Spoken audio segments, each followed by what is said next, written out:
बिस्मिल्लाहिर्रहमानिर्रहीम, अस्सलाम वालेकुम और खुश आमदीद। इस उम्मीद और दुआ के साथ कि आप खैरियत से हैं। आप सबको सुबह खैर। एक्सप्रेसो की ब्रांड न्यू एपिसोड के साथ मैं हूं इमरान हसन और मैं हूं हिना आदिल। उम्मीद करते हैं आप खैरियत से होंगे और आपके दिन का आगाज़ अच्छा सा आगाज़ हो चुका होगा। बिल्कुल जनाब। और मौसम की सूरत हाल आपको मालूम है, it's too hot out there still. लेकिन आज रात कुछ हल्की फुल्की बूंदाबांदी भी हुई, बारिश भी हुई और कुछ जगहों पे मौसम थोड़ा सा बेहतर हुआ। इस वक्त भी मतलब गर्दालूद है और कुछ हद तक इम्कानात मौजूद है। हो सकता है दिन में भी थोड़ी बारिश वगैरह हो जाए और मौसम कुछ हद तक तब्दील हो। दूसरी जानिब एक उम्मीद थी भारत के अंदर मौसम की तब्दीली की, और वो इलेक्शन के बाद सियासी मौसम की तब्दीली की मैं बात कर रहा हूँ, लेकिन ऐसा नहीं हुआ। कुछ हद तक ज़ेर अताब आई बीजेपी, लेकिन उसके बावजूद मरकज़ में भारतीय जनता पार्टी और नरेंद्र मोदी ने हुकूमत बनाने का ऐलान किया है। जी हाँ, और तीसरी बार उनकी जानिब से दावा किया गया, लेकिन कहा यही जा रहा है कि मोदी जीत कर भी हार गए हैं, क्योंकि सादा अक्सरियत से महरूम रहे हैं। लोकसभा की 543 में से 240 बीजेपी के हिस्से में आई हैं नशिस्तें, और इत्तेहादी मिलाकर 293 जो सीटें हैं वो जीत ली हैं। और अगर कांग्रेस के इंडिया इत्तेहाद की बात की जाए तो 233 नशिस्तें जो है वो हासिल कर सके। लेकिन जो इंतखाबात थे लोकसभा इंतखाबात, इसमें मोदी सरकार को डेफिनेटली एक धचका तो लगा। इसकी वजह से स्टॉक मार्केट भी इमरान क्रैश कर गई। जी बिल्कुल। और अगर थोड़ा सा हम इसकी डिटेल्स में जाए तो पंजाब में मोदी का इत्तेहाद कोई सीट नहीं जीत सका। तमिलनाडु भी एनडीए को वहां पे भी जस्ट एक सीट मिली जो उनका इत्तेहाद था। मगरबी बंगाल में भी बीजेपी कुछ नहीं कर पाई। इसी तरह महाराष्ट्र में भी कांग्रेस का बोलबाला रहा। बड़ी अहम रियासतें हैं ये जहाँ पे नरेंद्र मोदी को बड़ी कभी। और अयोध्या के अंदर जहाँ पे उन्होंने राम मंदिर बनाया था बाबरी मस्जिद को गिराकर, वहां पर भी नरेंद्र मोदी की जो उम्मीदवार थी वो कामयाब नहीं हुई। सो इस हवाले से लगता है कि एक मैसिव आउटपुट अगर हम उस पर या उसका आउटलुक हम देखें तो उसके नतीजे में नरेंद्र मोदी ने पिछले इंतखाबात के मुकाबले में तकरीबन 75 नशिस्तें ऑलमोस्ट ऊपर नीचे कम जीती हैं इस वक्त जो पोल्स आए हैं। लेकिन उसके बावजूद उनका इरादा यह है कि वो इलेक्शन के बाद यहाँ पे अपनी हुकूमत बनाएंगे और आगे बढ़ेंगे। सो लेट्स सी कैसी हुकूमत बनती है और इस दफ़ा कैसी ओपोजिशन उनके सामने आती है। दूसरी जानिब राहुल गांधी ने भी कहा है कि भारत ने रिजेक्ट किया है नरेंद्र मोदी के नैरेटिव को। बिल्कुल ऐसा ही है। इस पर डिटेल में भी आगे चलकर बात कर लेते हैं। अभी इमरान जरा क्रिकेट फीवर जो आजकल चल रहा है उस पर बात कर लेते हैं। एक बार फिर से हल्की बारिश की वजह से ग्रीन शर्ट्स का जो प्रैक्टिस सेशन है वो मुसलसल दूसरे रोज मुतासर हुआ है। बॉलर्स ने ग्रैंड ट्रेड स्टेडियम में मशक़ें की, जबकि वहाँ मुकम्मल जो फैसिलिटीज़ थी वो नहीं थी, तो बैटर्स ने जो इंडोर एकेडमी है उसमें ट्रेनिंग की। दूसरी जानिब T20 वर्ल्ड कप के सिलसिले में अमेरिका में मौजूद पाकिस्तान की जो कौमी क्रिकेट टीम के अहम ऑलराउंडर इमाद वसीम है, वर्ल्ड कप के पहले मैच से आउट हो गए हैं। बड़ी अनफॉर्चुनेट सी खबर है। वर्ल्ड कप में पाकिस्तान के पहले मैच में इमाद वसीम की अदम दस्तयाबी की बाबर आजम कप्तान ने तस्दीक कर दी, और उनका ये कहना था कि वो साइड स्ट्रेन का शिकार है, जिसकी वजह से वो टीम के लिए पहला मैच नहीं खेल पाएंगे। बिल्कुल ऐसी कई खबरें और भी मजीद आएंगी तो आप तक पहुंचाते रहेंगे। Imad Wasim is not available. इसके साथ साथ बाबर ने शादाब के हवाले से कहा कि यहाँ पे एक तो फास्ट बॉलर्स हमारे अच्छी बॉल कर रहे हैं और शादाब के लिए भी कंडीशन अच्छी हैं। टीम कॉम्बिनेशन के बारे में उन्होंने कहा कि हम वक्त देख के, हालात देख के डिसाइड करते हैं। किसी का कोई स्पेसिफिक नंबर नहीं है किस नंबर पे किसी ने खेलना है। सो ये भी कुछ कहना कबल अज़ वक्त होगा कि कौन किस नंबर पे खेलेगा। The ultimate target that we have is world cup. हम वर्ल्ड कप उठाना चाहते हैं। इसके साथ ही जो कल का मैच था स्कॉटलैंड वर्सेस इंग्लैंड, स्कॉटलैंड वैसे वाज प्लेइंग वेल। मैंने शुरू से थोड़ा सा मैच फॉलो किया था।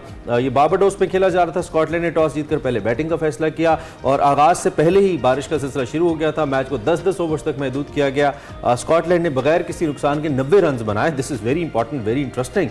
और इसके अलावा जो डकवर्थ लुइस मेथड है, इसके तहत इंग्लैंड को जीत के लिए 109 रन का हदफ दिया गया। दूसरी इनिंग शुरू होने से कबल दोबारा तेज बारिश शुरू हो गई, जिसके बाद अंपायर्स ने मैच को मनसूख कर दिया। और T20 वर्ल्ड कप में अब जो भारत है, one of the most favourite teams obviously, उसका आयरलैंड के साथ मैच न्यूयॉर्क के नसाउ काउंटी क्रिकेट स्टेडियम में होना है। भारतीय क्रिकेट टीम की क़यादत दूसरी बार लगातार रोहित शर्मा कर रहे हैं। पहला मैच है इंडियन टीम का। देखते हैं कि क्या होता है। इस बारे में भी आपको आने वाले वक्त में इन डिटेल्ड डिस्कशन आगाह करते रहेंगे। So this is about the top headlines for the time being. थोड़ी हल्की फुल्की खबरें जिससे थोड़ा सा आपकी सुबह का आगाज अच्छा हो जाए। आप थोड़ा सा सकील खबरों की जाने भी जाते हैं। टेक्निकल एस्पेक्ट्स इकोनॉमी के डिस्कस करते हैं आज की बड़ी खबर में।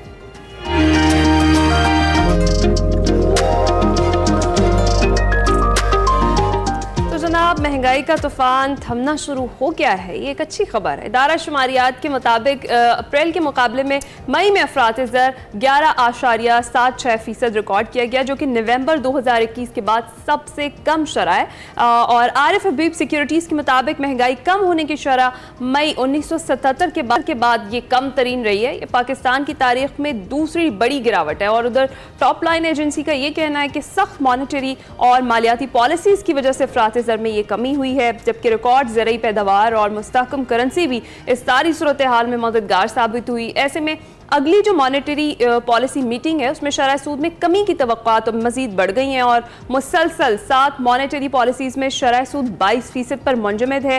लेकिन अब इम्कान है कि 10 जून को शरह सूद में बड़ी कटौती होगी और कारोबार मज़ीद मुस्तहकम भी हो जाएगा। बिल्कुल, देखते हैं किस हद तक बैंक्स कंफर्टेबल होते हैं, देन मज़ीद जो पैसे हैं वो सर्कुलेट होते हैं मार्केट के अंदर। क्या ये दोबारा ट्रिगर तो नहीं करेगा इन्फ्लेशन को? ये भी एक बड़ा टेक्निकल सवाल है, जो टेक्निकल एस्पेक्ट इसका हम जानेंगे। दूसरी जानब ये भी कहा जा रहा था कि जो रवां हफ्ता है इसमें बजट पेश कर दिया जाएगा, मगर इसमें तब्दीली आई है और 10 जून की तारीख सामने आ रही है। अब मईशत की बीट कोर करने वाले रिपोर्टर जो हैं वो आइंदा माली साल का बजट 12 जून को विफाकी काबीना के खुसूसी इजलास से मंजूरी के बाद पार्लियामेंट में पेश होने के हवाले से वो रिपोर्ट कर रहे हैं, हमारे जो बीट रिपोर्टर्स हैं। और इस तब्दीली की वजह वज़ीर-ए-आज़म शहबाज शरीफ साहब का जो दौरा है चीन का, वो सामने आ रहा है कि शायद उसमें कोई ताज़ा हवा का झोंका आ जाए। वैसे prime minister was anticipating for US 145 billion to come to Pakistan as FDIs। So देखते हैं कि क्या ये आ पाता है। दूसरा ये कि बजट में 3000 अरब रुपए से ज़ायद का इजाफी टैक्स आयद करने की तजवीज़ है। फिर जो ओवरऑल रेवेन्यूज़ हैं वो बहुत बड़े हिस्टोरिक आए हैं इस दफ़ा, बड़ा ही एम्बिशियस टारगेट है और ओबियसली उसमें IMF की मैनिपुलेशन शामिल है, तो वो क्या किस हद तक डुएबल है, इस सारी सूरत हाल पे बात करते हैं। Doctor Khaqan Najib, the economy expert, he doesn't need any introduction, हमारे साथ मौजूद हैं और उनसे ज़रा सुबह हम इकोनॉमी डोज लेने की कोशिश करते हैं, वो हमें क्या देते हैं। डॉक्टर साहब, thank you very much and good morning. कैसे हैं आप? ठीक ठाक हैं? अल्लाह का शुक्र, God is kind. Sir, thank you very much for precious time. थोड़ी सी हमने एक ओवरलुक हमने एक देखा है इसका, रखा है सामने। सबसे पहले तो आप अपना टेक बताइए इसके ऊपर। ये जो अशारी हम बता रहे हैं जिसमें कुछ ना कुछ इंप्रूवमेंट आई है, देन हम पॉलिसी की बात करें कि पॉलिसी रेट के अंदर कमी हो सकती है, जिससे ओबियसली दोबारा से कुछ जो कैपिटल सर्कुलेशन है उसमें वो उसको ट्रिगर करने में शायद हेल्प करे। आपका क्या टेक है, थोड़ा सा हमें समझाइए प्लीज़। देखिए, certainly the economy is behaving जैसे कि इकोनॉमीज बिहेव करती हैं जब उनकी IMF से एक एंगेजमेंट होती है, जिसका मतलब ये है कि इकोनॉमी की जो ग्रोथ है, इकोनॉमी की जो बढ़ना है, इकोनॉमी की जो इंपोर्ट्स हैं, उनको स्लो करके पाकिस्तान में अभी आपने देखा कि बैरूनी खसारा जो है वो भी संभल गया है। इन्फ्लेशन पिछले मई में 38% थी, इस वक्त 11.8% है। सो एक कंसिडरेबल डिसेलरेशन इन्फ्लेशन में हुई है। इसका मतलब यह है कि कीमतों के बढ़ने की शरह जो है उसमें कमी हुई है। इसमें the good news for the people is कि जो फूड प्राइसेस हैं, अगर वो मैं देखूं तो पिछले मई से वो डाउनवर्ड ट्रेंड पे हैं। फिर पेट्रोल की प्राइसेस में कमी हुई, इसने इन्फ्लेशन में मदद की। रुपए की जो कदर है वो मुस्तहकम हुई है बिकॉज IMF के साथ एंगेजमेंट बाद फंड्स भी आए हैं। हमारे रिजर्व्स 9 अरब डॉलर पे हैं। गो बैक 7-8 मंथ्स तो ये 4 अरब डॉलर पे खड़े थे।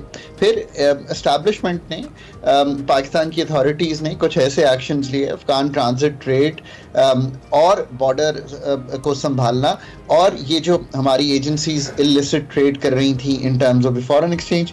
तो रुपए की कदर जब मुस्तहकम हुई तो आपको पेट्रोलियम प्रोडक्ट्स में भी कटौती दिखाई दी, उससे भी इन्फ्लेशन कम हुई है।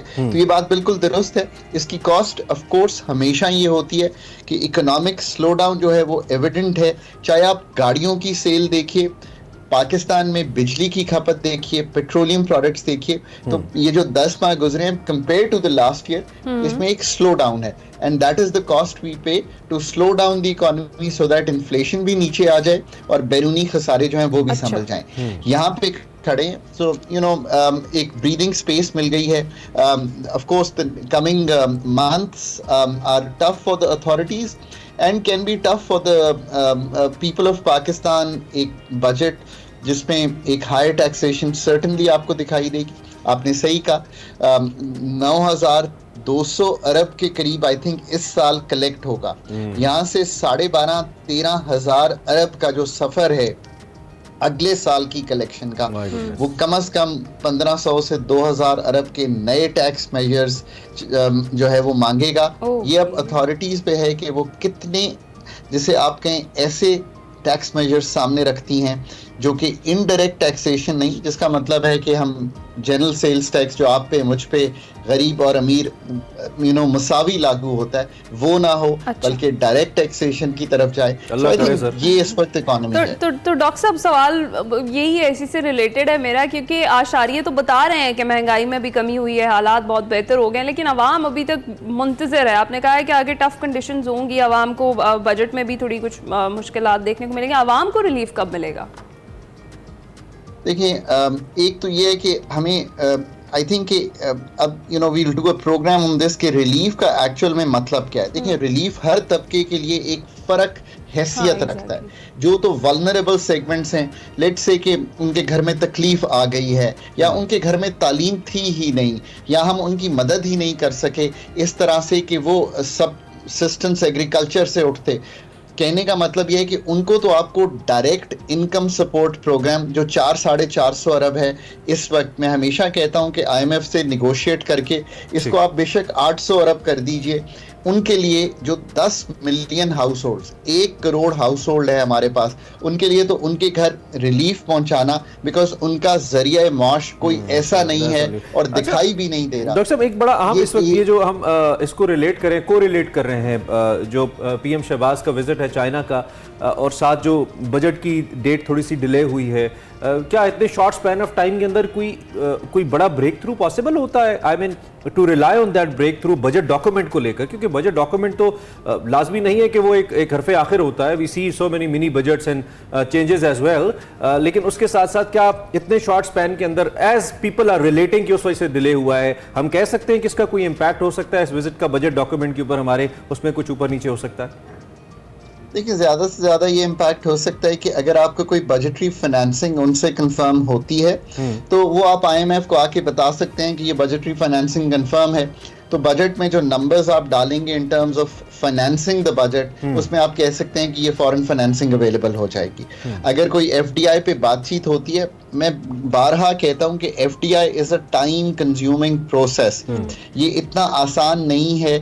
अभी भी जो पाकिस्तान की FDI है वो वहीं पे 1.5-2 अरब डॉलर से ऊपर उठ नहीं रही है। पिछले 2 साल भी देख लें, ये साल भी देख लें, तवातर से। अब इसके लिए बहुत काम करना पड़ेगा, एक सर्टेनिटी मुल्क में लानी पड़ेगी। एक अच्छा बजट दीजिए, और अच्छे बजट से मेरा मतलब है कि अभी भी अपने खसारे संभालिए, एक टैक्सेशन का अच्छा रिफॉर्म दिखाइए। ये हैं डिफिकल्ट काम इमरान और हिना जो हमें करने हैं। अब ये काम सारे आपने करने हैं, और एक जैसे मैं कहता हूँ ना, दुनिया को ये दिखाइए कि you are an emerging country with an emerging economy. अगर आप दुनिया को ये तो दुनिया खुद आपके पीछे FDI लेकर भागना शुरू हो जाएगी। आप उसी चैनल में जाके नौकरी करना चाहते हैं ना जो आपको दिखाई दे कि ये इमर्जिंग चैनल है, बेहतर होगा चैनल, कि आप ये कहेंगे कि नहीं, मैं एक अनसर्टन चैनल जिसकी कोई सर्टेनिटी ना हो वहां जाके नौकरी करूंगा। So a lot has to do with us getting our house in order. If we get our house in order, these people will be running after us कि प्लीज हमारे पैसे इन्वेस्ट कीजिए। 25 करोड़ अवाम है, एक पोटेंशियल है एक्सपोर्ट का, एक domestic market है, एक ट्रेड अराउंड चाइना है, कार कंट्रीज हैं, ईरान है।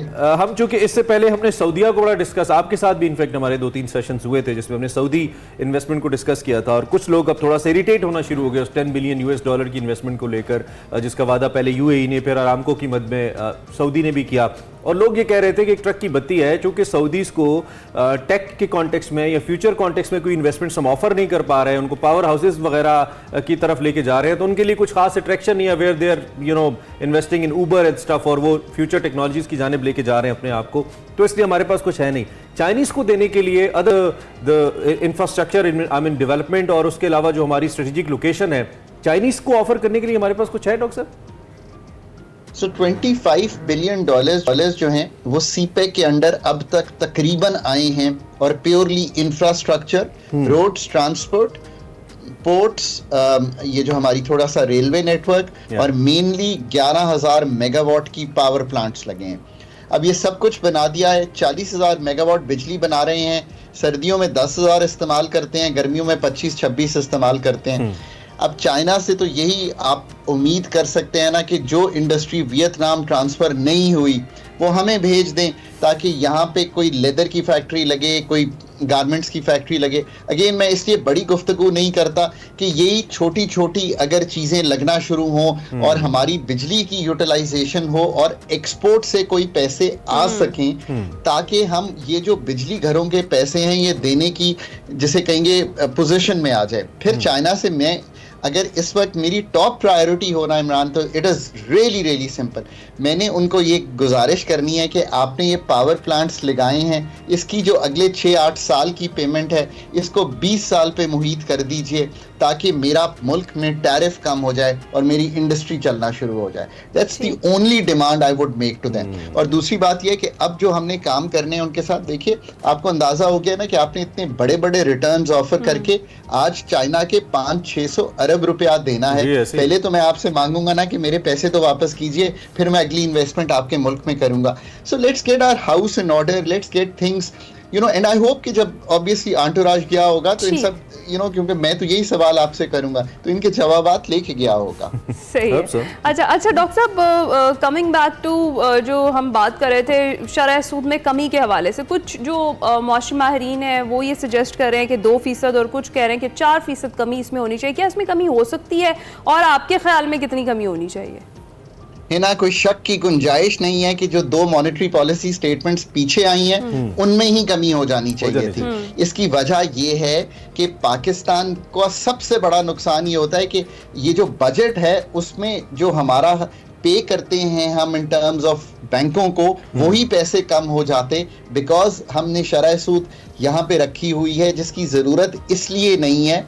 22% शरह सूद है, 11.8% जो है हमारी इस वक्त CPI इन्फ्लेशन है। कोर तो चलें इससे भी कम है, मैं इसको ही मान, इसका मतलब है कि जो रियल इंटरेस्ट रेट है वो 10% पॉजिटिव हो गया है ना। ये कम से कम मतलब 5-6 से ऊपर पॉजिटिव नहीं होना चाहिए। पाकिस्तान में मिनिमम 2% अगर आपने सिग्नल करना हो, और मेरे ख्याल में तो इनको एक इमरजेंसी मीटिंग कॉल कर लेनी चाहिए थी। IMF पहले भी तो पाकिस्तान में जब शरह सूद बढ़ानी होती है तो मीटिंग कॉल कर लेता है इमरजेंसी की, तो अगर नीचे ले जानी थी तो वो भी कॉल कर लेनी चाहिए थी। चले नहीं किया, 10 जून को कर लें। बिटवीन 2 to 4% कोई भी नंबर कर लें, it doesn't matter right now.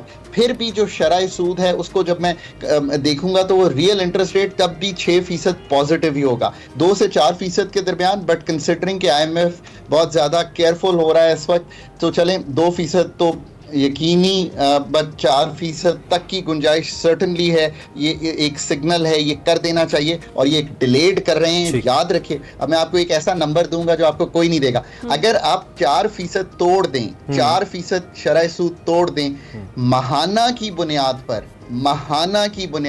120-22 अरब रुपया गवर्नमेंट ऑफ पाकिस्तान को सेव होना शुरू हो जाएगा। Okay, that's great. ठीक है, ये इंटरेस्टिंग इक्वेशन है। अच्छा, थोड़ा सा आगे बढ़ते हुए हम अवाम की बात हिना ने की थी तो वो कहीं पीछे रह जाती है when it comes to the जब हम डिलीवरी की बात करते हैं कि उनको हमारा जो प्रोड्यूसर है बेसिकली या हमारा जो एक्सपोर्टर है, क्योंकि लास्ट डेज में ये बड़ी डिस्कशन हो रही थी कि IMF पुश कर रहा है कि जी एक तो आप इंपोर्ट्स के ऊपर, एक तो इंपोर्ट्स पे पाबंदियां खत्म करें और दूसरा जो एक्सपोर्ट्स है उसकी तरफ भी आप देखें, जो कि हम जो सब्सिडीज हमने दे रखी हैं उन्होंने कहा जी वो भी आप खत्म करें। तो ये थोड़ा सा हमें दबा भी रहा है एक तरफ से IMF, दो कि they want us to do our house in order, लेकिन दूसरी जानिब हमारे जैसी मैशत जो पहली बेचारी जिसका सांस नहीं आ रहा वो ये कैसे कर सकती है? तो इसमें क्या हुकूमत के लिए कोई विंडो है कि हम we let the imports come and then दूसरी जानिब जो सब्सिडीज हम दे रहे हैं वो हम हटा दें? इस तरह से तो हमारी जो कंपेटिटिवनेस है डॉक्टर साहब वो और कम हो जाएगी इंटरनेशनल मार्केट में। देखिए, अब भी कंसिडरिंग कि $9 अरब के रिजर्व्स हैं, वो भी बोरोड हैं। नेट इंटरनेशनल रिजर्व्स एक चीज़ होती है कि 12 महीने में अगर हम पेमेंट्स देखते हैं तो वो भी हावी हैं, 20-22 अरब डॉलर भी कलेक्ट करना है। इंपोर्ट्स को पे बिल्कुल कदगन उठाना जो है वो पॉसिबल नहीं होगा। और आई थिंक कई चीज़ें होती हैं where you and I can agree कि we'll do it a certain way, but अगर मैं उसको अपने संभालने के लिए ठीक तरह से चलाऊं तो you look the other way. So I think this is how this will work with the IMF। But having said that, ऐसा भी नहीं है। अब इकोनॉमी को जो इस वक्त हमने बंद सा किया हुआ है, 2% ग्रोथ होगी इस साल, वो भी on the back of agriculture आ रही है। इकोनॉमी को थोड़ा सा खोलना पड़ेगा। शरह सूद को नीचे लाना पड़ेगा, इंपोर्ट्स को थोड़ा सा ईज करके तो आपकी एक्सपोर्ट्स पिकअप होना शुरू होंगी, क्योंकि रॉ मटेरियल भी तो पाकिस्तान आता है, मशीनरी भी तो पाकिस्तान आती है, ये भी तो लानी पड़ेगी ना, ताकि हम अपनी जैसे कहेंगे एक्सपोर्ट्स को, अपनी इकोनॉमी को थोड़ा सा खोलें। चलिए मेरे पास सिर्फ ठीक है, लास्ट 1 मिनट है, मैं आपका कमेंट इस पे चाहता हूं। भारत के अंदर इलेक्शन हुए and BJP is returning to its office like for the third time. Modi साहब आ रहे हैं, कुछ इकोनॉमिकली हमने देखा कि उनकी पॉलिसीज ने वर्क किया, भारत ने अच्छी अपनी पोजीशनिंग सेट की दुनिया भर के अंदर, और अब उन्होंने कहा है कि हम इसको माशी ताकत बनाएंगे, अब हम तीसरे अपने दौर के अंदर। आप कैसे देखते हैं return of BJP to the office and then Pakistan, जो कि हम इमीडिएट नेबर हैं उनके, एक वक्त में तो हमने हमारी ट्रेड भी होती रही है और अब भी कुछ लोगों का ख्याल है कि ट्रेड होनी भी चाहिए कुछ सर्टन ग्राउंड्स के ऊपर। व्हाट्स योर टेक, इसका क्या इंपैक्ट आप देख रहे हैं खत्ते के ऊपर?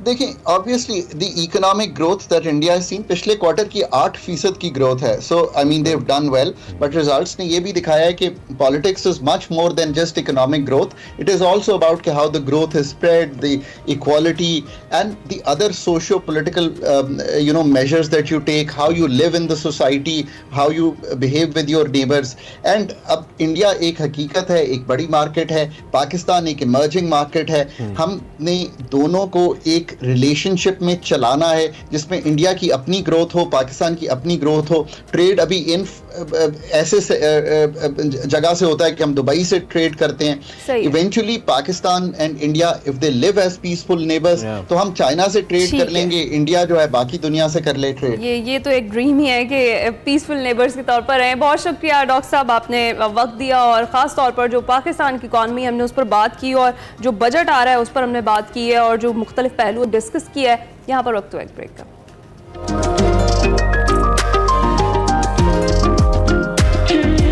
Welcome back to espresso.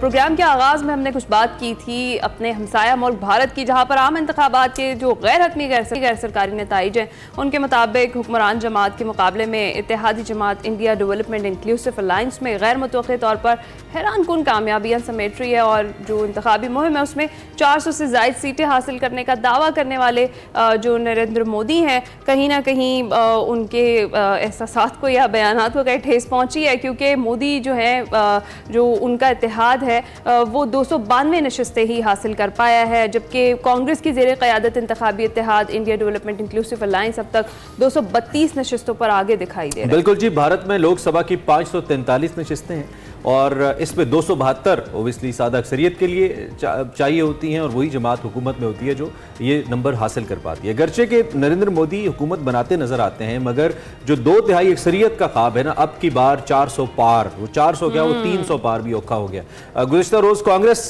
जमात के जो रहनुमा है राहुल गांधी, उन्होंने मीडिया से गुफ्तगू की, उन्होंने कहा कि ये जो चुनाव हमने लड़ा है ये भारत के पूरे गवर्नेंस सिस्टम के खिलाफ लड़ा है, हमारी लड़ाई भारत के आइन को बचाने की थी, ऐसा भी गांधी ने कहा। उन्होंने कहा जी कि हुकूमत ने अपोजिशन के खिलाफ कार्रवाइयाँ की, पार्टियां तोड़ी, वज़राए आला को जेलों में डाला गया और हर हथकंडा इस्तेमाल किया। नरेंद्र मोदी एडमिनिस्ट्रेशन ने हमारे रहनुमाओं को इलेक्शन से महरूम रखने के लिए हमारे लिए मुश्किलात खड़ी की, लेकिन कांग्रेस रहनुमाओं ने मुत्तहिद होकर हुकूमत के खिलाफ इंतखाब लड़ा। राहुल गांधी ने यह भी कहा कि जो नताइज हैं इससे मोदी जी को आवाम का एक बड़ा मैसेज मिला है, हमें मोदी नहीं चाहिए, इंडियन अवाम का ये मैसेज मोदी को मिला है, ऐसा राहुल गांधी ने कहा। सो गुज़िश्ता इलेक्शन जो 2019 में हुआ था, इफ़ यू रिमेंबर, कांग्रेस और इत्तेहादी जमातों ने सिर्फ 91 नशिस्तों पर कामयाबी हासिल की थी, बहुत बड़ा सेटबैक था और मोदी और उनकी इत्तेहादी जमातें 350 ऑलमोस्ट 352 सीट्स हासिल कर पाई थी।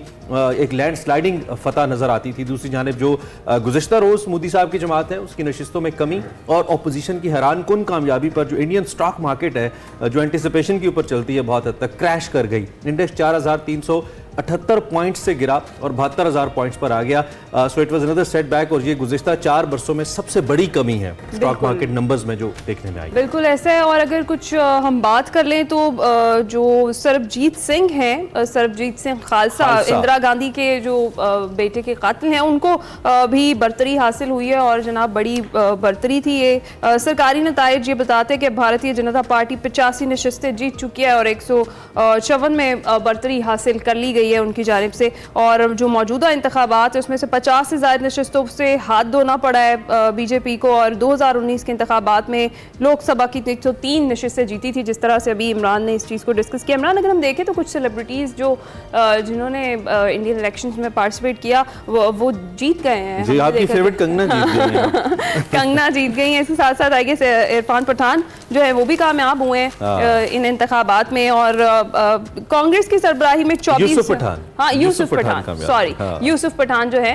वो कामयाब करार दिए गए हैं। और इसके साथ साथ हैदराबाद से बीजेपी के उम्मीदवार को शिकस्त दी है जी, ऑल इंडिया इत्तेहाद मुस्लिमीन के असदुद्दीन ओवैसी साहब उन्होंने शिकस्त जो है उनको दी है। और मकबूजा जम्मू कश्मीर की अगर बात करें तो 2 साबिक उज़रा आला उमर अब्दुल्ला और महबूबा मुफ्ती भी अपने हलकों में हार गए हैं। बाबरी मस्जिद और राम मंदिर तनाज़े पर सुर्खियों में रहने वाले शहर अयोध्या में समाजवादी पार्टी के मुकाबले में बीजेपी के उम्मीदवार पीछे रह गए। अब रिपोर्टेडली हार गए, हाँ हार गए, और कोई 3 लाख करोड़ का ये मंदिर रिपोर्टेडली बनाया गया था अयोध्या के अंदर, और इसको बेसिकली अयोध्या टूरिस्ट सिटी वो बनाने का उनका इरादा है। It's not just limited to a temple, इसको एक टूरिस्ट सिटी के तौर पे मोदी ने मॉडल पेश किया, और उसमें बहुत मैसिव इन्वेस्टमेंट हो रही है। हाँ, कि एक्सट्रीमिज्म से आप नहीं चला सकते मुल्क, अगरचे कि आपने इकोनॉमी को लेकर आवाम के लिए कुछ जरूर बेहतर पॉलिसीज लाई हैं, और इंडिया की जो आउटलुक है वो बेहतर हुई है, लेकिन इंतहा पसंदी एक फैक्टर है जिसको खास तौर पे आई बिलीव इंडियन यूथ ने रिजेक्ट किया है।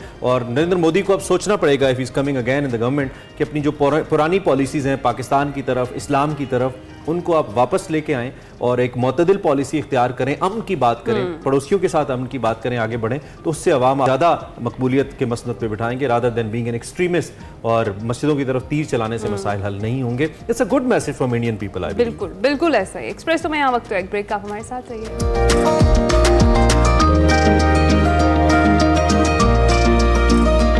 Welcome back to Expresso. दुनिया भर में आज मनाया जा रहा है माहौलियात का आलमी दिन। हर साल 5 जून को ही मनाया जाता है, जिसका मकसद है माहौल की बेहतरी और आलूदगी के खात्मे से मुतालिक शऊर और आगाही पैदा करना।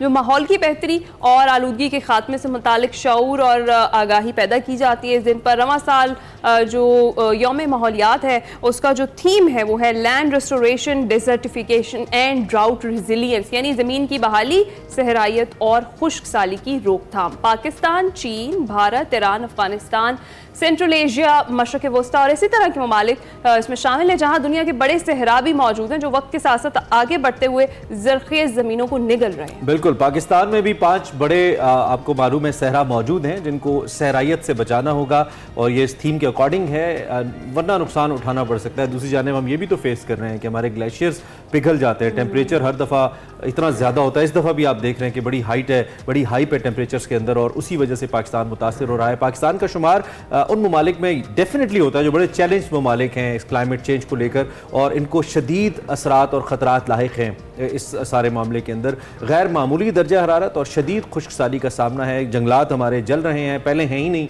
लगा नहीं रहे, हम जो हैं वो जल रहे हैं। इसी तरह ग्लेशियर्स का मैंने तस्करा किया, दिन दरिया खुश्क हो रहे हैं, कटाव बहुत ज़्यादा है ज़मीन के अंदर, जो पानी का इस्तेमाल है इसके अंदर हमारी जो बेहतियाती है वो एक बहुत बड़ा मसला कॉज कर रही है। देन अर्बनाइजेशन, आई बिलीव जो अनप्लान्ड अर्बनाइजेशन है बहुत हर्ट कर रही है पाकिस्तान के ओवरऑल स्ट्रक्चर को। सो आई थिंक जो किसी भी एक मुल्क में बुनियादी मसाइल हो सकते हैं ना, वो सब माशाल्लाह अनफॉर्चुनेटली हमारे यहाँ मौजूद हैं। हमारे साथ इस वक्त रुमीना खुर्शीद आलम साहिबा मौजूद हैं जो कि कोऑर्डिनेटर हैं प्राइम मिनिस्टर ऑफ पाकिस्तान की बराए मौसमियाती तब्दीली, one of the most pertinent personality, जो कि इस बारे में एक तो हमें गवर्नमेंट का माइंडसेट बता सकती हैं, और दूसरा गवर्नमेंट किन खतूत पे सोच रही है इस पर भी उनसे बात हो सकती है। सो उनसे बात करते हैं। Thank you very much for joining us. आप कैसी हैं, ठीक ठाक हैं? बिस्मिल्लाहिर्रहमानिर्रहीम, सुबह बखैर जी, अल्हम्दुलिल्लाह मैं बिल्कुल ठीक हूँ। Thank you very much, thank you very much. आपने हमें ज्वाइन किया, आपके सामने हमने एक आउटलुक रखा और आप हमसे बेहतर यकीनी तौर पे समझ रही होंगी इस सूरत हाल को। गवर्नमेंट किन खतूत पे सोच रही है, गवर्नमेंट इस वक्त इसको कितना सीरियस मैटर के तौर पे ले रही है और क्या प्लान कर रही है सारी सिचुएशन के अंदर?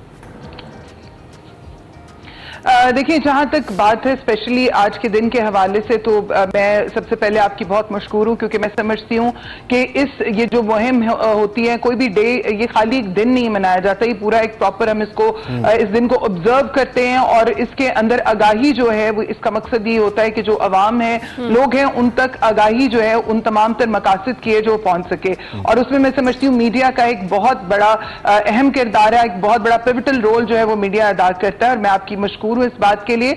अब जहां तक बात की आपने कि हुकूमत के स्तर पर सोचिए और कितनी सीरियसनेस है, तो मैं आपको बताती चलूं कि पाकिस्तान जब शर्म एल शेख में भी जो कॉप हुआ उसके अंदर भी मियां मोहम्मद शहबाज शरीफ साहब जो उस वक्त वजीर आजम थे, तब भी लॉस एंड डैमेज फंड की एक बहुत बड़ी सक्सेस जो है वो पाकिस्तान ने ली। और सीरियसनेस की बात अगर आप करते हैं तो आपको अंदाजा होगा, और अभी ये कुछ ही दिन पहले की बात है कि वर्ल्ड इकोनॉमिक फोरम के ऊपर जिस चीज के ऊपर सबसे ज्यादा बात की और जिस शख्स ने बात की वो प्राइम मिनिस्टर मियां मोहम्मद शहबाज शरीफ साहब थे। उन्होंने जो पूरी दुनिया के आगे इस नुक्ते को रखा, क्योंकि हम सब जानते हैं कि पाकिस्तान ग्लोबल वार्मिंग की वजह से सबसे ज्यादा जो नुकसान उठा रहे हैं ममालिक और तकलीफ में है, उन 5 मुल्कों में पाकिस्तान का शुमार होता है। और यहां पर अब जहां पर बात आपने की आज के दिन के हवाले से और सीरियसनेस के हवाले से, तो मैं आपको बताती चलूं कि इस पे प्रॉपर तरीके के साथ, चाहे वो पॉलिसी के मद में हो, चाहे कोलैबोरेशन कोऑर्डिनेशन की मद में हो, प्राइम मिनिस्टर की प्रायोरिटी, टॉप प्रायोरिटी जो है वो इस टाइम क्लाइमेट चेंज है। क्योंकि हमें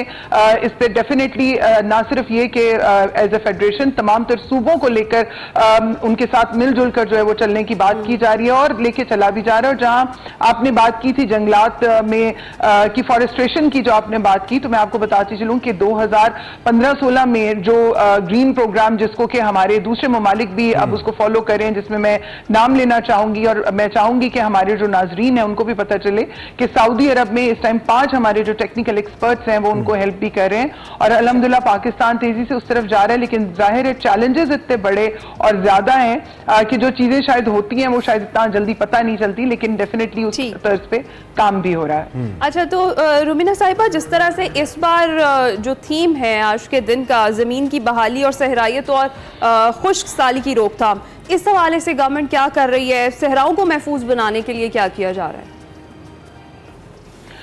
देखिए, एक तो सबसे पहले जो चीज मैं आपको बताती चलूं कि जो 18वीं तरमीम है उसके बाद हम जानते हैं कि कुछ चीजें जो वो सूबों को डिवॉल्व हो चुके हैं, जिसमें क्लाइमेट चेंज भी है, लेकिन कोऑर्डिनेशन और कोलैबोरेशन जैसे मैंने कहा कि वो सबसे बड़ा अहम जुज्व है।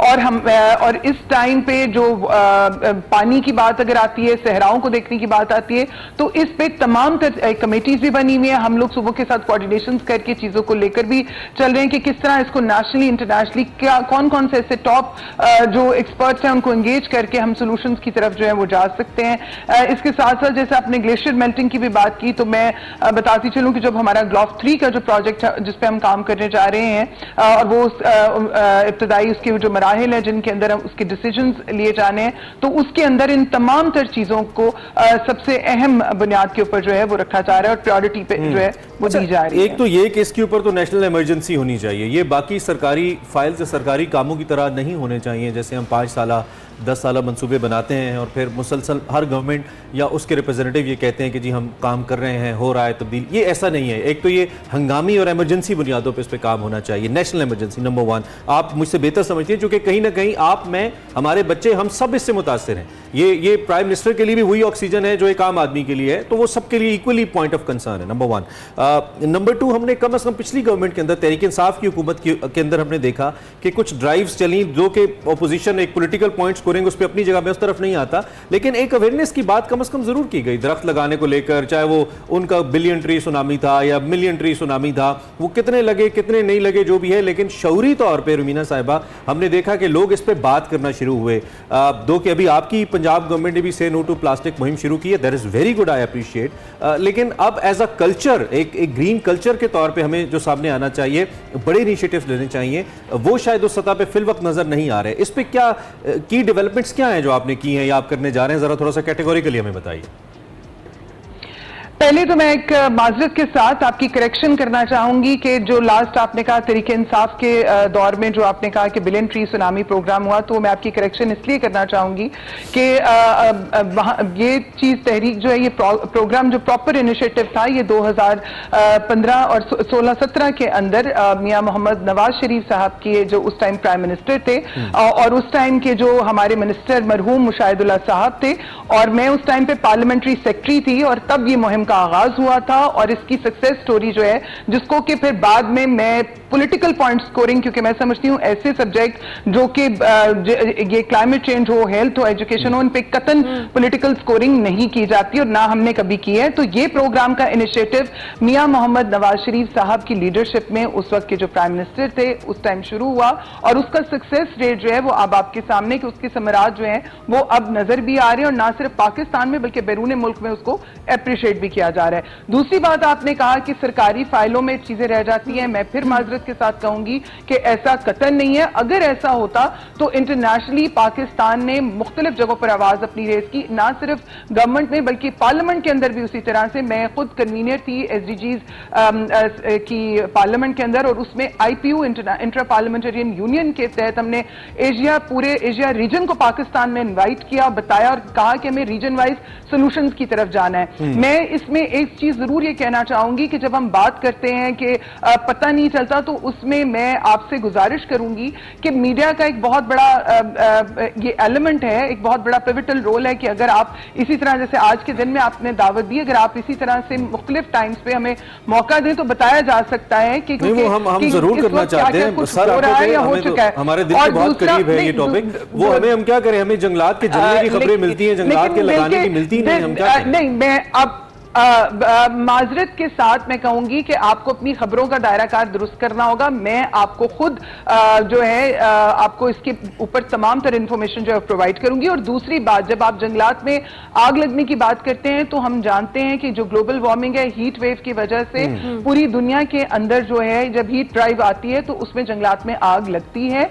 और ये लेकिन उसके बावजूद भी इसके ऊपर, क्योंकि बहुत जरूरी है आपके तवज्जुह से तमाम तर लोगों के लिए जानना कि जंगलात के अंदर जो जब सूखे पत्ते गिरते हैं तो उनके अंदर फ्यूल मौजूद होता है, वो ठीक है, उसका कोई इल्जाम नहीं दे रहे हुकूमत को, नहीं देना चाहिए।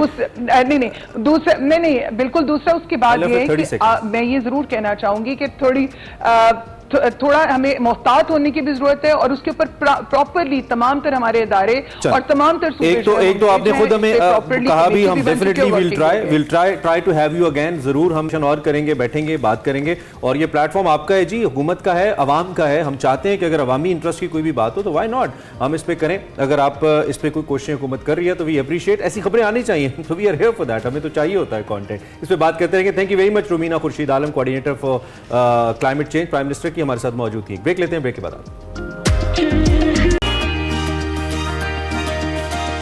Welcome back. बात करते हैं आईसीसी T20 वर्ल्ड कप की, जिसकी तैयारी के लिए पाकिस्तानी टीम तैयारियों के मराहिल में है। तसल्लियां तो बड़े दे रहे हैं हमारे कप्तान, लेकिन देखते हैं अब आगे होता क्या है। पहला ट्रेनिंग सेशन हमारा बारिश की नजर हो गया। पता नहीं हम इस बारिश को रहमत की बारिश कहें या हमारे लिए जहमत कहें, लेकिन कुछ ना कुछ ऐसा है तो सही, बारिश आड़े आ रही है बार बार। पाकिस्तान क्रिकेट को, पाकिस्तानी क्रिकेट फैंस को बड़ा बेसब्री से इंतजार है when we gonna play against United States of America. हमारा पहला मैच 6 तारीख को होना है डैलस के अंदर। कैसा मैच होना है, कैसा परफॉर्म करते हैं, स्टिल अ सवाल। और उसके साथ साथ कॉम्बिनेशन हमारा कैसा बनता है, ये भी दूसरी जानिब। द मोस्ट इंपॉर्टेंट कॉन्टेस्ट 9 जून को निसाउ काउंटी इंटरनेशनल स्टेडियम न्यूयॉर्क में स्केड्यूल है, पाकिस्तान वर्सेस इंडिया मैच, जिसके ऊपर पूरी दुनिया की नजरें हैं। कल वैसे एक टिकट सेलिंग एक क्या कहना चाहिए प्लेटफॉर्म है, उस पर लिखा हुआ था कि 5 टिकट्स अवेलेबल हैं, $5,000 फॉर 1 टिकट, आस्किंग प्राइस है if you want to buy. सूरत हाल ये है।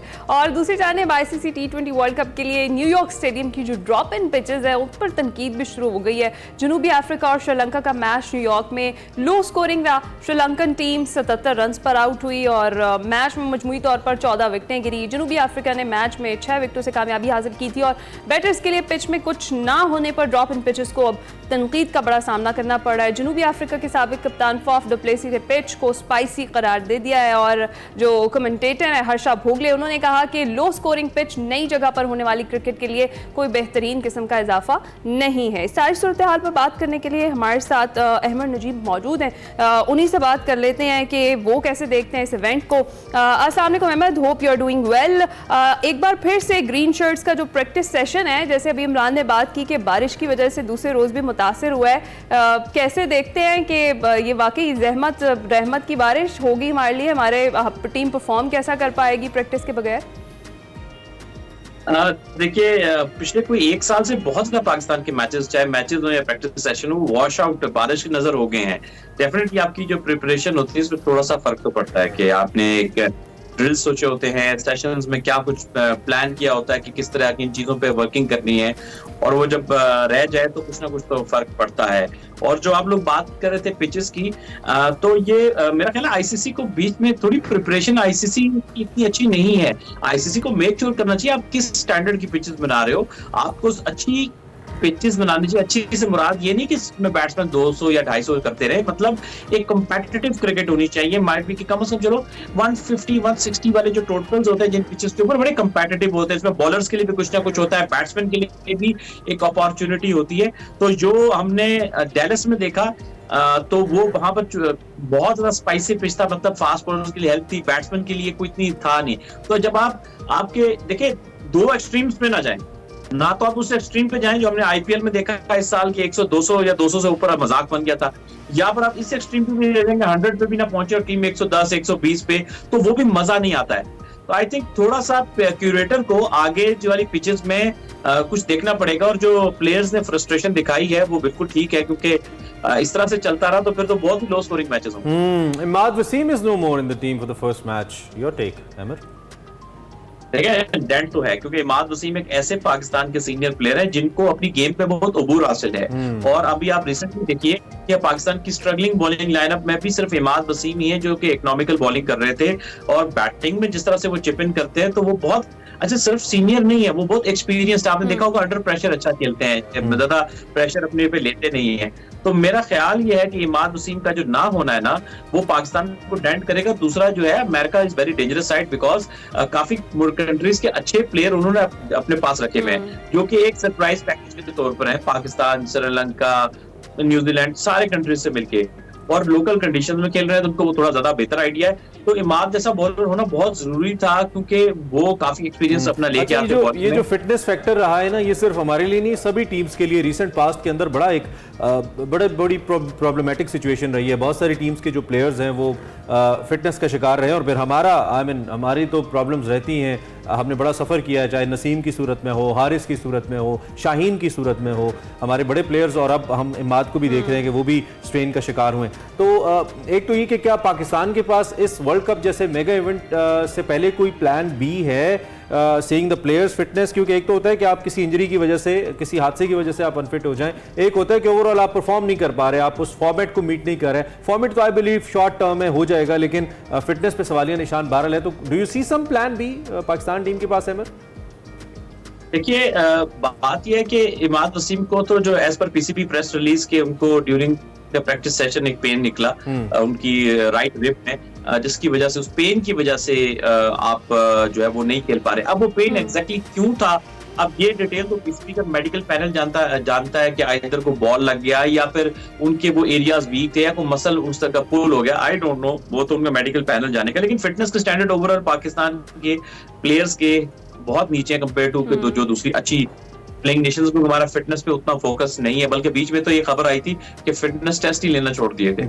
तो प्लान बी में ये है कि आपका अबरार को, मेरा ख्याल है ये कि अगर तो पिच स्पाइसी हुआ तो ये फिर अबरार को नहीं खिलाएंगे, फिर ये पार्ट टाइम स्पिनर और एक्स्ट्रा फास्ट बॉलर खिलाएंगे। लेकिन अगर पिच थोड़ा सा नॉर्मल हुआ तो फिर मेरा डेफिनेटली अबरार अहमद को ये खिलाएंगे, और खिलाना चाहिए भी, क्योंकि वो ट्रम्प कार्ड साबित हो सकते हैं।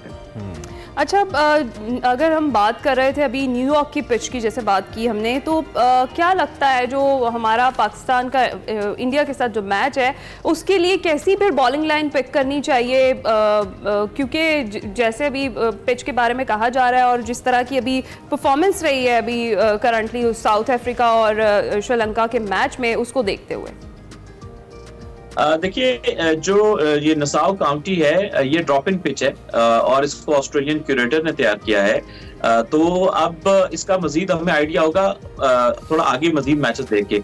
कैसी पिच होनी चाहिए ये तो एग्जैक्टली मैच से पहले ही कोई जज किया जा सकता है, क्योंकि पिचेस बहुत सारी होती हैं, फिर उसमें ऑन दैट डे वो तैयार किस तरह की गई है, ये कुछ फैक्टर्स को देखना पड़ता है। अब जैसे इंडिया को एडवांटेज ये होगा कि वो हमसे पहले, यानी आज वो नसाउ काउंटी में आयरलैंड के खिलाफ अपना पहला मैच खेलने जा रहे हैं, तो उनको एक बेटर आइडिया हो जाएगा कि पिच खेल कैसा रहा, एटमॉस्फेयर कैसा है। तो एक इंडिया एडवांटेज के साथ मैदान में उतरेगा ये वाला। और मैं आज का मैच भी बहुत इंपॉर्टेंट हो पाया है इंटरनेशनली, तो किस तरह से वो पिच को कंट्रोल करेंगे। अब जैसा पिच है तो वैसा ही होगा, हल्का फुल्का उसमें चेंज आ सकता है, उसको 180 डिग्री तो ये चेंज करने से रहे। और कॉम्बिनेशन में कोई तब्दीली आप देखते हो? जो लास्ट मैच हम इंग्लैंड के खिलाफ खेले थे उसमें तनकीद तो हुई थी, आजम पे बहुत तनकीद हुई थी, शादाब पे हुई थी, लेकिन कल इंदिया दोबारा दिया बाबर ने कि शादाब अच्छा परफॉर्म कर सकते हैं इन कंडीशंस के अंदर। He still believing in Shadab Babar. देखिए बहुत ज्यादा चेंज करना नहीं चाहिए, क्योंकि बहुत ज्यादा चेंज से क्या होता है कि टीम जो है वो मजीद एक कंफ्यूजन का शिकार हो जाती है। बस ड्यू चेंजेस करनी चाहिए अकॉर्डिंग टू द कंडीशंस कि अगर पिच थोड़ा जैसे मैं जिक्र कर रहा था कि स्पाइसी है तो एक्स्ट्रा फास्ट बॉलर आ जाएगा, पिच नॉर्मल है तो एक स्पिनर एक्स्ट्रा आपका आ जाएगा। बैटिंग में आपके पास इतना कुछ चेंज करने को है नहीं। अब आपने लास्ट टाइम उस्मान को खिलाया था तो अब उस्मान ने उसमें परफॉर्म कर दिया, तब उस्मान डेफिनेटली खेलेंगे। तो इसमें ये है कि उस्मान के खेलने से होगा कि एक आपको बॉलिंग ऑप्शन थोड़ा सा ये जो फास्ट बॉलर, आप एक्स्ट्रा फास्ट बॉलर की बात कर रहे हो, इसमें आप 4 पेसर्स की बात कर रहे हो, 4 बॉलर्स के साथ जाने की बात कर रहे हो? जी जी, 4 फास्ट बॉलर के साथ। जैसे मिसाल लीजिए कि आमिर है, आपके पास शाहीन है, आपके पास नसीम है और हारिस है। मेरा ख्याल है कि ये चार पहली शायद प्रायोरिटी के फास्ट बॉलर्स होंगे पीसीबी के। 5वें हमारे पास स्क्वाड में अब्बास अफरीदी हैं, तो ये 4 जा सकते हैं अगर पिच स्पाइसी हुआ। अच्छा, तो अहमद जिस तरह से कल का हमारा मैच है, यूएस ने ऑलरेडी बड़ा फातिहाना आगाज़ तो अपना कर लिया है। हम एक इंग्लैंड से सीरीज़ हार कर आए हैं, कॉन्फिडेंस में थोड़ा बहुत फ़र्क पड़ेगा? वो किस कॉन्फिडेंस से प्ले करेंगे और हम चूँकि एक सीरीज़ हार चुके हैं पहले? ये कॉन्फिडेंस में फर्क तो आता है क्योंकि हम हारते चले जा रहे हैं, हम जीत तो पा नहीं रहे पिछले 1-2 साल से हारते हैं, हमें तो कोई कॉन्फिडेंस नहीं चाहिए। अच्छा, पाकिस्तानी टीम कैसी है कि इनके कॉन्फिडेंस का आप कुछ नहीं कह सकते। ये पिछली सीरीज जीत के भी आए तो अगली इतनी बुरी हार जाएंगे, आप कहेंगे कॉन्फिडेंस किधर गया, और हारे भी सीरीज आएंगे तो आगे कहीं कोई ऐसा मैच जीत जाएंगे कहेंगे यार ये कॉन्फिडेंस कहां से आ गया। तो अनप्रेडिक्टेबिलिटी वाली जो हम फैक्टर कहते हैं ना पाकिस्तानी टीम में, वो बहुत ज्यादा है। बहरहाल अभी तो हम बहुत ज्यादा। वन लास्ट क्वेश्चन, क्या पाकिस्तान टीम को जीतना, महज जीतना चाहिए, जीतने के माइंडसेट से जाना चाहिए, या ऐसे जीतना चाहिए जैसे अफगानिस्तान युगांडा से जीता है? मेरा ख्याल है कि अमेरिका ट्रिकी साइड है, पाकिस्तान को रियलिस्टिक होकर जाना चाहिए कि ये हमें हरा भी सकते हैं। तो थोड़ा सा रियलिस्टिक अप्रोच के साथ खेलेंगे, ओवर कॉन्फिडेंट नहीं होना। ओवर कॉन्फिडेंट होंगे तो किसी भी वक्त फंस सकते हैं। पिच को पहले असेस कर लें, पिच के असेस करने के बाद अपने आप को अप्लाई करें पिच के ऊपर, प्री माइंडसेट के साथ जाएंगे तो फिर मसला हो सकता है। बस सर, आप ब्लड प्रेशर चेक करना शुरू कर दें अपना। पूरी पाकिस्तानी कौम माशाल्लाह मशीनें खरीद लें, क्योंकि ब्लड प्रेशर बढ़ने के दिन हुआ चाहते हैं, कभी कम कभी ज्यादा। तस्वीरें निकाल लें जो आपने दराज में रखी हैं। Ahmad, thank you very much, आपके एनालिसिस का बहुत शुक्रिया। आप तशरीफ लाए। अहमद नजीब हमारे साथ मौजूद थे, क्रिकेट की कर रहे थे। पाकिस्तानी टीम के लिए हमारी बेस्ट विशेज इंशाल्लाह, बहुत अच्छा खेलेंगे हम, अमेरिका को बीट करेंगे एंड देन इंडिया को भी इंशाल्लाह। यहाँ वक्त ब्रेक का, आपने कहीं नहीं जाना।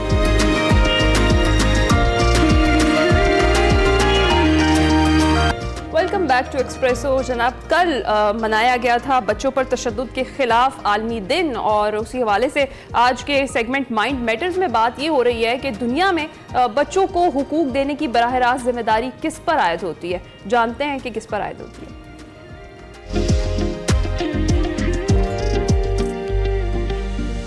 बच्चे, मुस्कुराते बच्चे, हंसते बच्चे, शायद ये कायनात का हसीन तरीन मंजर होता है। बच्चे फितरतन सरापा मोहब्बत हैं, लेकिन बच्चों के हवाले से तारीख़ इंसानी में बहुत सी गफलतें नजर आती हैं। 20वीं सदी एक अहम सदी है जिसमें बच्चों को समझने में इल्म नफ्सियात ने बहुत अहम किरदार अदा किया है। इस सदी में जहां इंसानी हकूक की बिलअमूम बात हुई, वहां बच्चों के हकूक पर भी आवाज़ें उठना शुरू हुई।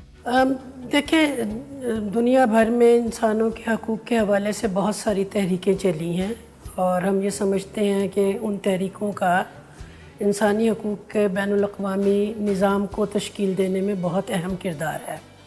उसी तरह से 20वीं सदी में बच्चों के हकूक़ के हवाले से हसासियत में बहुत इजाफा हुआ। बच्चों के हकूक़ के हवाले से कानून साजी और हकूक़ को एक जामे शक्ल देने के हवाले से 20वीं सदी की दूसरी दहाई एक अहम दहाई है। 1913 में बच्चों के हकूक़ के तहफ़्फ़ुज़ के हवाले से एक बैनुल-अक़वामी अंजुमन बनाने का ख्याल पेश किया गया, और 1919 में उस वक्त लीग ऑफ नेशंस, जो अब जो इदारा वो हम उसको अक़वाम मुत्तहिदा या यूनाइटेड नेशंस कहते हैं, उससे पहले लीग ऑफ नेशंस ने बच्चों की फ़लाह के लिए एक कमेटी तश्कील दी थी, जिसमें ये तस्लीम किया गया था कि रियासतों को ये हक़ नहीं दिया जा सकता कि वो अपनी हदूद में पैदा होने वाले बच्चों के हकूक़ का मनमाने तौर पे तयन कर सकें। 20वीं सदी में टेक्नोलॉजी की वजह से दुनिया एक ग्लोबल विलेज बनती चली गई। ऐसे में इंसानी हुकूक और बिलखुसूस बच्चों के हुकूक को आलमी तवज्जो हासिल हुई। ये एहसास शिद्दत से जड़ पकड़ रहा था कि दुनिया एक ग्लोबल विलेज की तरफ जा रही है और किसी भी रियासत में बसने वाले शहरियों को उनकी रियासतों को ये इख्तियार नहीं दिया जा सकता कि वो मनमाने तौर पे जाबराना तरीक़ों से उनको कंट्रोल करने की कोशिश करें।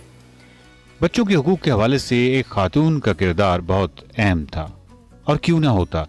बच्चों के हुकूक को एक माँ और एक औरत से बेहतर कौन समझ सकता है। हमें जो सबसे पहला नज़र आता है एक मुश्तरका कोशिश, वो 1919 में नज़र आती है, जब एग्लेंटाइन जेब ने, जो कि एक बरतानवी खातून थी, उन्होंने सेव द चिल्ड्रन के नाम से एक तंजीम की बुनियाद रखी। इसी खातून ने 1920 में जाके जो है वो इंटरनेशनल यूनियन बराए तहफ़्फ़ुज़ अत्फ़ाल कायम की, जिन्होंने बच्चों के हकूक़ के बैनुल अक़वामी एलामिया का तसव्वुर पेश किया। अब बैनुल अक़वामी एलामिया क्या चीज़ होती है? एलामिया एक मोटे मोटे गाइडिंग प्रिंसिपल्स का नाम होता है, जिसकी कोई लीगल इम्प्लिकेशंस नहीं होती। ये बहस चलती रही कि बच्चों के हकूक़ के आलमी एलामियों को तस्लीम करके हम मुआहदे की तरफ आएँ। हम सब जानते हैं 1945 में अक़वाम मुत्तहिदा का इदारा वजूद में आता है और 1946 में बच्चों के हकूक़ के हवाले से ख़ुसूसी इदारे का क़याम अमल में आता है, जिसको यूनिसेफ कहते हैं। 1979 को अक़वाम मुत्तहिदा ने बच्चों का साल करार दिया, लेकिन अब ज़रूरत महसूस हुई कि बच्चों के हुकूक को बाकायदा एक आलमी मुआहदे की शक्ल दी जाए। 1979 में यूनाइटेड नेशंस ने उस साल को बच्चों का साल करार दिया और ये ख्याल जहन में आया कि बच्चों के हकूक़ के जो हम आलमी एलामिया की बात कर रहे हैं, उसकी रोशनी में बच्चों के हकूक़ का आलमी मुआहदा वजूद में आए। अब मुआहदा क्या चीज़ होती है? मुआहदा रियासतों के दरमियान एक लीगली बाइंडिंग इंस्ट्रूमेंट है। कोई भी रियासत जब उस मुआहदे का हिस्सा बनती है तो वो अक़वाम मुत्तहिदा के साथ इस एग्रीमेंट में आती है कि वो उस मुआहदे में शामिल हकूक़ अपने रियासत की हदूद में बसने वाले शहरियों को फ़राहम करेगी। 1979 को बच्चों के हकूक़ का आलमी साल करार दिया गया और 1989 में ये मुआहदा तश्कील पाया। 10 साल इसके ऊपर बहस मुबाहिसा होता रहा। बच्चों के हकूक के हवाले से आलमी मुआहदे में पाकिस्तान का किरदार बहुत अहम रहा है। ये पहला इस्लामी मुल्क और दुनिया में छठा मुल्क है जिसने सबसे पहले इस मुआहदे पर दस्तखत किए। फॉर्चुनेटली पाकिस्तान उन 20 रियासतों में से एक रियासत है। जब कोई मुआहदा काबिल नफाज होता है तो उससे पहले 20 रियासतों का उसको साइन करना और उसे रेटिफाई करना ज़रूरी होता है, ताकि फिर वो जनरली उसको इन्फोर्समेंट के लिए ओपन किया जा सके। पाकिस्तान उन 20 रियासतों में से एक रियासत है जो कि पहला इस्लामी मुल्क और वैसे छठा मुल्क था जिसने UN के international convention on the rights of the child पे साइन किए थे।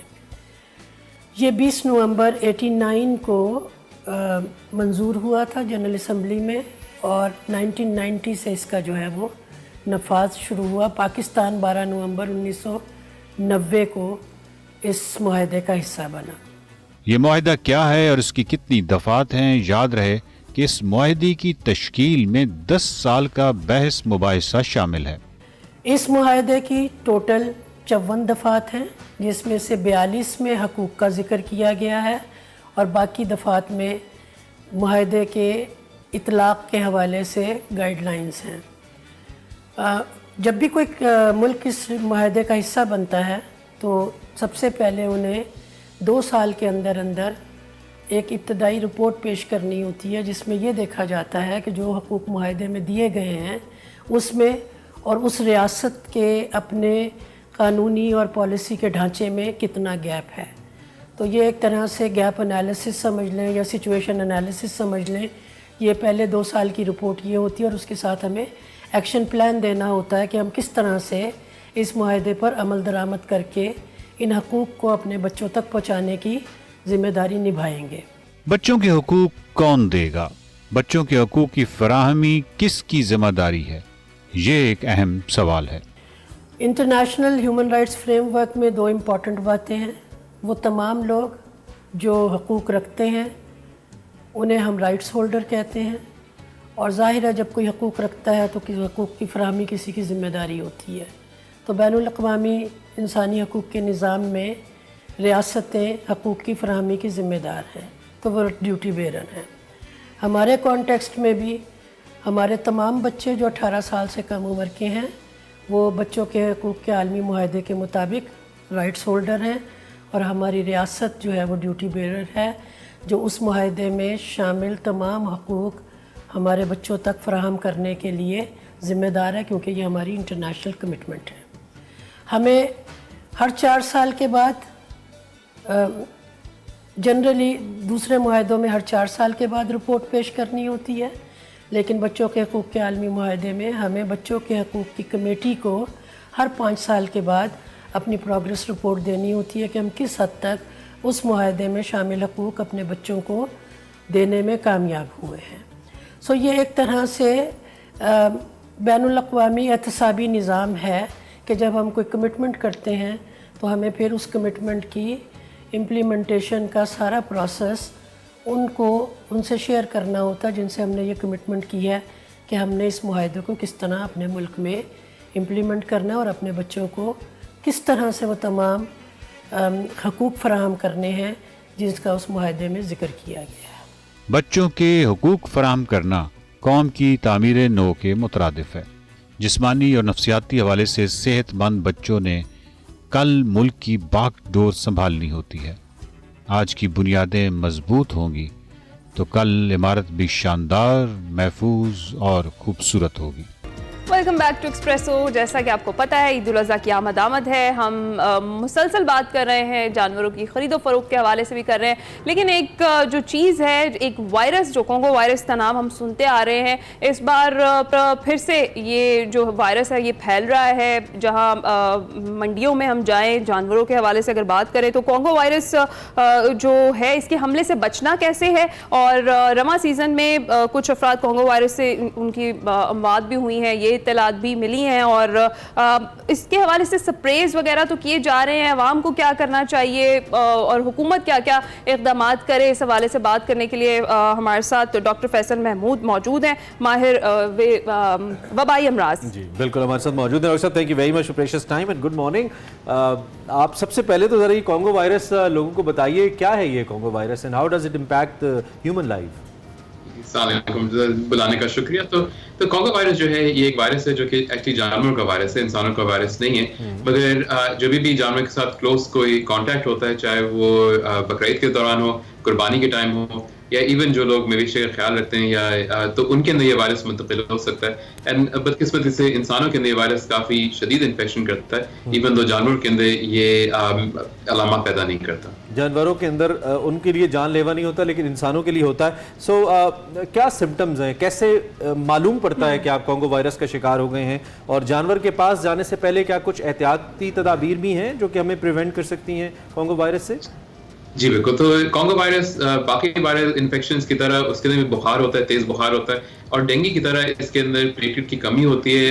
मगर डेंगू के बरक्स इसके अंदर प्लेटलेट की कमी काफी हो सकती है, खून बहुत पतला हो सकता है। अच्छा। और अगर इसका इलाज ना किया जाए तो फिर जगह जगह से ब्लीडिंग होती है, आपके जो इंटरनल ऑर्गन्स होते हैं वो फेल हो सकते हैं। अच्छा, तो ये काफी जी तो यह काफी सीवियर इन्फेक्शन हो सकता है। अलबत्ता अगेन जानवरों के अंदर इसके कोई अलामात नहीं होते, तो जानवरों को जब ये इन्फेक्शन होता है तो आपको पता नहीं कि उनको इन्फेक्शन है कि नहीं है।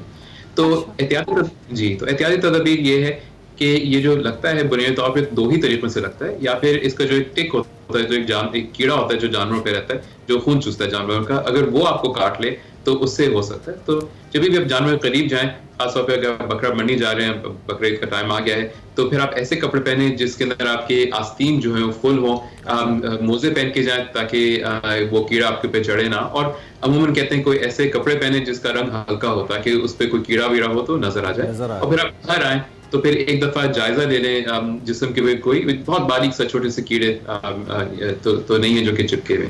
और दूसरा तरीका खून से लग सकता है। तो कुर्बानी के टाइम पे जब गला कटता है तो खून उछलता है, तो उस टाइम पे अपने नाक और मुंह को ढांप लें, चाहे मास्क पहन लें या कपड़े से ढांप लें, और फिर जो खून अगर हाथ पे लगा हुआ है तो वो फिर अपने मुंह की तरफ ना लेके जाएं।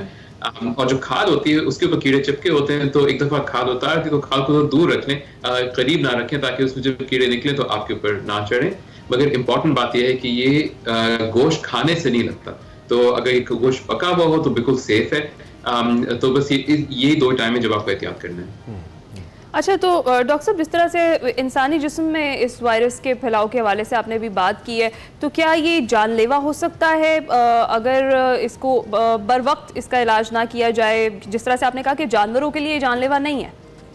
जी बिल्कुल, जानवरों के लिए बिल्कुल जानलेवा नहीं है, मगर इंसानों में बिल्कुल जानलेवा हो सकता है, बल्कि इसके अमात होते हैं। और ये चूंकि अस्पताल में भी फैलता है, विद इन द हॉस्पिटल लग सकता है, तो अस्पताल में हम दूसरी एहतियाती तदाबीर करते हैं। कोई पेशेंट दाखिल होता है, इनफैक्ट शायद आपको याद हो कि इस साल के या पिछले साल के शुरू में, आखिर में, या इस साल के शुरू में, जब याद नहीं आ रहा, एक बहुत बड़ा आउटब्रेक भी हुआ था क्वेटा के इलाके में, क्योंकि उस इलाके में ये वायरस ज्यादा फैला। बिल्कुल ठीक, बिल्कुल ठीक। अच्छा, तो मरीज़ के हवाले से बिलखुसूस मैं एक बार फिर आपकी मौजूदगी से फ़ायदा उठाते हुए पूछना चाहता हूँ कि मरीज़ को कब ये एहसास करना चाहिए कि देयर इज समथिंग रॉन्ग, कोई मसला है, मेरे साथ हो गया है? कौन सी ऐसी अलामात अपेयर होना शुरू हो जाएंगी अगर खुदा न खास्ता कोई कॉन्गो वायरस का शिकार हुआ है तो? जी, तो अगर किसी को तेज बुखार हो और बुखार जो है वो बेहतर ना हो रहा हो, खासतौर पे 5 से 6 दिन के अंदर, या बुखार के साथ दूसरे अलामात जैसे कि बहुत ही ज़्यादा जिस्म में दर्द और बहुत ही तबीयत खराब हो रही हो, तो फिर डॉक्टर से बिल्कुल रुजू करें, ताकि हम चेक करके देख लें कि ये वायरस मौजूद है कि नहीं। मगर कोई ऐसी बहुत खास अलामत नहीं है ऑब्वियसली। तो अगर हम इसको क्योर करने की, डॉक्टर फैसल, बात करें तो क्योर करना किस हद तक इसको पॉसिबल है? I mean, is there certain stage जिसके बाद हम इसको क्योर कर सकते हैं, या फिर नहीं, अगर खुदा न खास्ता हो गया तो फिर मुश्किल हो जाएगा? इसके लिए एक दवाई है, एंटीवायरल है इसके लिए, मगर वो बहुत अर्ली इस्तेमाल करें तो वो काम करती है, अगर बाद में इस्तेमाल करें तो उसके लिए दूसरी अद्वियात होती हैं, एज लॉन्ग एज ट्रीटमेंट।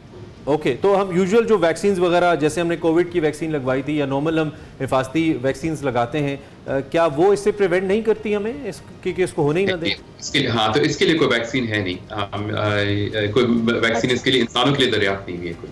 अच्छा, तो डॉक्टर साहब, जिस तरह से अभी हमने बात की कि ये जानवर से इंसान में तो मुंतकिल हो सकता है वायरस, क्या एक वायरस ज़दा शख्स से भी ये किसी दूसरे शख्स में ट्रांसफर हो सकता है? डायरेक्टली ट्रांसफर नहीं होगा, अगेंस्ट खून के जरिए होता है ट्रांसफर। तो इस वजह से अस्पताल में हम एहतियात करते हैं, अगर किसी को खून की उल्टियां हो रही हो, खांसी में खून आ रहा हो, या सैंपल लेते हुए खून, तो उसमें हम एहतियात करते हैं। मगर घर में कोई ऐसी बहुत ज़्यादा चीज़ नहीं है। ऑब्वियसली अगर किसी को बुखार और कहीं से ब्लीडिंग हो रही है तो उसमें ऑब्वियसली आपको एहतियात करना, फटाफट हॉस्पिटल लेके जाना है। अच्छा, एक इसमें आई रिमेंबर एक लास्ट टाइम भी हमने एक सेशन किया था आपके साथ, और उसमें भी एक क्वेरी मैंने आपके सामने रखी थी, दोबारा इसलिए पूछ रहा हूँ ताकि आवाम की अवेयरनेस आए। आपने कहा कि जो गोश्त पकता है, ऐसा जानवर जिसको ये कोंगो हुआ हो, उसका जो गोश्त पकता है, पके गोश्त को खाने से कोई प्रॉब्लम नहीं है। तो इसका मतलब है आप अगर ऐसा कोई जानवर खरीद भी लें, आपको डाउट हो जाए खरीदने के बाद भी, तो आप उसे पका सकते हैं, उसकी कुर्बानी हो सकती है। लेकिन क्या किसी सर्टेन टेम्परेचर पे उसको बनाना होता है? क्या उसके लिए लवाजमात हैं कि इसको मद्देनजर रख के इसको पकाएं, या यूजुअली आम तौर पे जैसे गोश्त बनता है उसका इस्तेमाल वैसे ही हो? जी जी, सो नॉर्मल जो गोश्त बना है वो दैट्स फाइन, उसके लिए कोई खास आपको एहतियात करने की जरूरत नहीं है। ऑब्वियसली हम हमेशा कहते हैं कि जो भी आप खाना पकाएं वो पूरी तरह पकाएं, क्योंकि कोंगो के अलावा दूसरी बीमारी बिल्कुल लग सकती हैं कच्चे गोश्त से, जैसे डायरिया और ये बाकी चीजें जो होती हैं। तो अभी तक डॉक्टर साहब कोई केस रिपोर्ट हुआ हो, कोई आपके इल्म में आया हो, है ऐसा कुछ कोई इस साल? हाँ, तो कोंगो के केसेस आते रहते हैं। इस साल मेरे इल्म में अभी तक नहीं आया, मगर अभी तो सीजन शुरू हुआ है, तो अभी देखना है हमको। अच्छा, डॉक्टर साहब, जिस तरह से भी हम इसी पे बात कर रहे हैं कि अगर तो कोई ख़रीदार जाता है मंडी में जानवर ख़रीदने के लिए, उसे कैसे पता चल सकता है कि ये जो जानवर है इसको ये कोंगो वायरस है? कोई ऐसे सिम्टम्स या कोई ऐसी चीज़ें उस जानवर पर भी जाहिर होती हैं जिससे पहले पता चल जाए? सो अनफॉर्चुनेटली नहीं, तो जानवर को बिल्कुल कोई अलामत नहीं होते, आपको बिल्कुल भी आइडिया नहीं होता कि इनको है। मगर याद रखें कि जो जानवर आ रहे हैं, अगर वो सही रूट से आ रहे हैं, तो गवर्नमेंट भी जानवरों को स्प्रे करती है ताकि ये टिक्स इसमें खत्म हो जाए। पर ऑब्वियसली हमारे पास जानवर हर जगह से आ रहे होते हैं, वो अगर एक रेगुलेटेड तरीके से नहीं आए तो उसमें भी ऑब्वियसली कीड़े हो सकते हैं। मगर जानवर देखते हुए जानवर की बिहेवियर के साथ आप नहीं कह सकते उनको कॉन्गो है। बिल्कुल ठीक है, बिल्कुल डॉक्टर साहब, बहुत डिटेल में आपने हमें बताया। आई होप बहुत से लोगों को फ़ायदा हुआ होगा इसका। आपके टाइम का बहुत शुक्रिया, थैंक यू वेरी मच। जब भी आपको मधु करते हैं, आप तशरीफ़ लाते हैं। अहम जो वायरल डिजीज़ हैं, और आजकल तो फैसल जैसे जो एक्सपर्ट्स हैं उनकी अहमियत और बढ़ गई है, चूँकि वायरसेस इतने मुख्तलिफ किस्म के हैं, आए रोज़ कोई ना कोई नया वायरस नई शक्ल में आ रहा होता है। तो एहतियात बहुत कीजिए। अगर आप जानवर लेने जा रहे हैं, हल्के रंग के कपड़े पहन के जाइए। कोई कीड़ा, कोई टिक्स अगर आपके उसके ऊपर नज़र आए आपको तो पता चल जाए। दूसरा, मोज़े पहने, कोशिश करें कि आपकी बॉडी जो है ना वो टच ना हो, उसका कोई इंटरेक्शन ना हो इन कीड़ों के साथ। अपने आप को महफूज रखें, एहतियात इलाज से बेहतर है। इस दुआ के साथ कि हम सब महफूज रहें और अच्छे से कुर्बानी कर पाएँ। ब्रेक लेते हैं, ब्रेक के बाद प्रोग्राम के आखिरी हिस्से में आपको ज्वाइन करेंगे।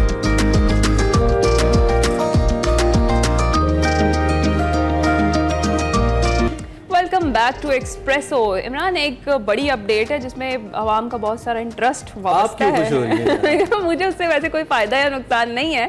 जब वफाकी हुकूमत ने हफ्ते के दिन की तातील ख़त्म करने पर गौर शुरू कर दिया है, वफाकी हुकूमत ने हफ्ते के दिन की तातील ख़त्म करने पर सोचना शुरू कर दिया है कि छुट्टी नहीं देनी चाहिए या देनी चाहिए। ज़राए के मुताबिक काबीना डिवीज़न ने हफ्ते के दिन की तातील ख़त्म करने के हवाले से जो तमाम वजारतें हैं उनसे राय तलब कर ली है, और ज़राए ये भी बता रहे हैं कि तमाम वजारतों से राय मिलने के बाद वफाकी काबीना से इस बात की मंजूरी ली जाएगी। और काबीना डिवीजन के ज़राए के मुताबिक हफ्ते के रोज़ की छुट्टी से मिलने वाले नताइज खातिर खा नहीं, छुट्टी ख़त्म करने पर गौर किया जा रहा है। ईद उल अज़हा के बाद काबीना के इजलास में इस हवाले से मुकम्मल कुछ तफसीली फैसला किया। वैसे उस दिन भी हमने मेंशन किया था 365 में से कोई 120 दिन छुट्टियों के मजबूरी तौर पे बनते हैं। बहुत छुट्टियां करते हैं भाई हम। और दूसरी तरफ आई बिलीव के जो सरकारी ऑफिस है ना पब्लिक इंटरेस्ट के, जिससे पब्लिक का इंटरेक्शन होता है, वो आई मीन अगर खोल दिए जाए तो अच्छा है। बेचारे लोग वेट करते हैं, जैसे पासपोर्ट ऑफिस वगैरह इस तरह की जगह हैं, तो वो उनको वेट ना करना पड़े, या कंप्लेन ऑफिस हैं। बाकी तो मेरे ख्याल में जो बैक एंड पे काम होता है वो कितना एक काम होता है। उल्टा विंडो एसीज चलते हैं, इतने ज़्यादा बिजली के खर्चे होते हैं, तो not bad to get rid of it.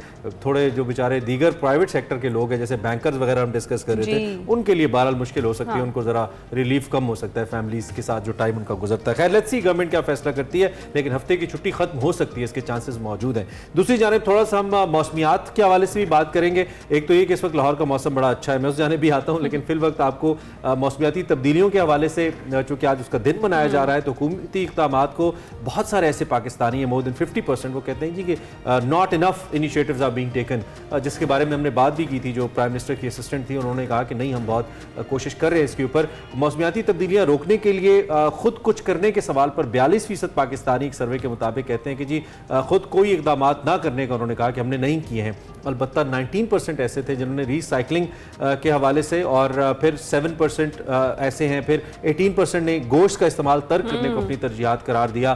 कुछ लोगों ने कहा कि हम इस अमल का हिस्सा बनते हैं, ज़्यादा ने कहा कि हम इसका हिस्सा नहीं बनते। 42% इज़ अ बिग नंबर। हम उसमें शामिल हैं वैसे, जो कुछ बहुत ज़्यादा नहीं कर रहे हैं मौसमियाती तब्दीलियों के लिए। बिल्कुल, पाकिस्तानियों का जो मौक़िफ़ है आलमी राय आमा से मुख्तलिफ नज़र आया है काफ़ी हद तक, क्योंकि अक्सरियत यानी 64% ने रीसाइक्लिंग को मौसमियाती तब्दीलियों से निपटने के लिए अपनी पहली तरजीह कहा। 29% ने तेज़ी से बदलते फैशन से परहेज़, और जो 22% है उन्होंने ऑर्गेनिक अशिया की ख़रीदारी को अपनी जो तीसरी तरजीह है वो करार दिया, जबकि कुछ ना करने का आलमी सतह पर सिर्फ 12% की जानिब से कहा गया है। भाई इनिशिएटिव लेने चाहिए। मैं तो किचन गार्डनिंग के बड़े हक में हूँ। घर पे छोटी छोटी जगहों के ऊपर आप पौधे लगाएं, टमाटर, मिर्चें, पुदीना वगैरह घर पे उगाएं, आपका खर्चा भी बचेगा, थोड़ी ग्रीनरी भी होगी, और एक तो वो आपको एच करेगा। फिर अगर थोड़ी सी भी जगह है उस पर आप 1-2 दरख्त और फलदार दरख्त लगा दें तो क्या ही बात है, फल भी आएगा, साया भी आएगा, माहौल भी अच्छा होगा। इतना तो हम कर ही सकते हैं। और मैं कराची की आवाम से ख़ास तौर पे दिल से अपील करता हूँ, ये हमारा बहुत खूबसूरत, बहुत अहम शहर है, वहाँ पे दरख्त देखने को नहीं मिलता है ना। कराची में बहुत कम है ग्रीन एरियाज़। कराची के आवाम को खुद जिम्मेदारी लेनी चाहिए, खुद बेड़ा उठाना चाहिए, अपने घरों में, गलियों में, मोहल्लों में दरख्त लगाने चाहिए, उसको ग्रीन करना चाहिए। और फिर प्लास्टिक का कम इस्तेमाल, पंजाब गवर्नमेंट ने से नो टू प्लास्टिक कैंपेन शुरू की है। We support this campaign. और आप भी, अगर आपको प्लास्टिक इसके बावजूद दी जाती है तो आप इनकार करें, आप प्लास्टिक ना इस्तेमाल करें, जितना आप कंट्रीब्यूट कर सकते हैं वो तो करें। What else we have? Imran, ये क्लाइमेट चेंज अगर इसी पे बात करें तो पाकिस्तान के साथ साथ दुनिया का ये सबसे बड़ा मसला है। बरतानिया के जो महकमा मौसमियात है उसके तर्जुमान का ये कहना है कि 1884 में जो रिकॉर्ड है मुरतब, उसके बाद हालिया मई जो है वो गर्म तरीन महीना रहा है। और लंदन से मीडिया रिपोर्ट्स के मुताबिक मौसम अब्र आलूद रहने के बावजूद मई में औसत दर्जा हरारत 13.1 सेंटीग्रेड रहा। और मई के जो 13.1 सेंटीग्रेड से 2008 का 12.1 सेंटीग्रेड का रिकॉर्ड अब टूट गया। यानी क्लाइमेट चेंज से हर जगह पे दुनिया के हर कोने में लोग मुतासिर हो रहे हैं। और इसी तरह बरतानिया में तो लोगों को एसी की ओरिएंटेशन पहली बार उनको हुई है बहुत जगहों पे कि एयर कंडीशंस होने चाहिए, क्योंकि इस्तेमाल नहीं होता था। और रात में जो दर्जा हरारत बढ़ा वो मई में गुज़िश्ता रिकॉर्ड की निस्बत 1.2%, यानी कि रात में 1.2% उसमें इजाफा हुआ दर्जा हरारत के अंदर। और मुल्क भर में जो बारिशें हैं वो भी औसतन जायद रही, यानी कि एक्सट्रीम रही दोनों साइड पे, गर्मी भी और दूसरी जानिब बारिशें भी। ये दोनों क्लाइमेट चेंज के नतीजे में हो रहा है। और जो जनूबी हिस्से हैं मुल्क के, यहाँ पे 3 गुना ज्यादा बारिश भी रिकॉर्ड की गई, ऐसा भी बरतानिया के हवाले से रिपोर्ट हो रहा है। सो ओवरऑल क्लाइमेट चेंज का शिकार पूरी दुनिया है, और ये दुनिया हम सब की है, जो यहाँ पे रहने वाला है, जो ऑस्ट्रेलिया में रहने वाला है, जो साउथ अफ्रीका में रहने वाला है, उस सब के लिए इस प्लेनेट का हेल्दी होना इतना इंपॉर्टेंट है हम सब के लिए। तो हम सब ने कंट्रीब्यूट करना है, इसका इम्पैक्ट हम सब ने इसको बेहतर बनाना है। इसी पॉइंट के ऊपर जाते जाते काउबॉयज देखना चाहेंगे। हमारा क्रिकेट फीवर नहीं उतर रहा और हमारे बॉयज का जो है ना काउबॉय फीवर नहीं उतर रहा है। ये जरा वीडियो तो मुलाहिजा करें इमरान, आप देखें, बड़ी इंटरेस्टिंग है इसमें। मैं तो चाचा इफ्तिखार की रंगीनियां एंजॉय कर रहा हूँ, माशाल्लाह क्या मजे कर रहे हैं अमेरिका में जाके। उम्र के इस हिस्से में बहुत कम लोगों को ये नसीब होता है कि वो जाए और एंजॉय करे। अल्लाह करे इनका करियर का अच्छा वर्ल्ड कप साबित हो। और सेल्फी वीडियो बनाई है जी इफ्तिखार ने। चाचा मुझे प्यार से कहते हैं 2 ही माइंड्स, और फिर ये कल कुछ दिखाई मुझे, ये चेक करें जी, ये चेक करें। चाचा is living his best life I believe. इसी पॉइंट के ऊपर प्रोग्राम करते हैं, कुछ बुरा लगा हो तो माफ कर दीजिएगा। कल आपसे दोबारा मुलाकात होगी। अल्लाह हाफिज।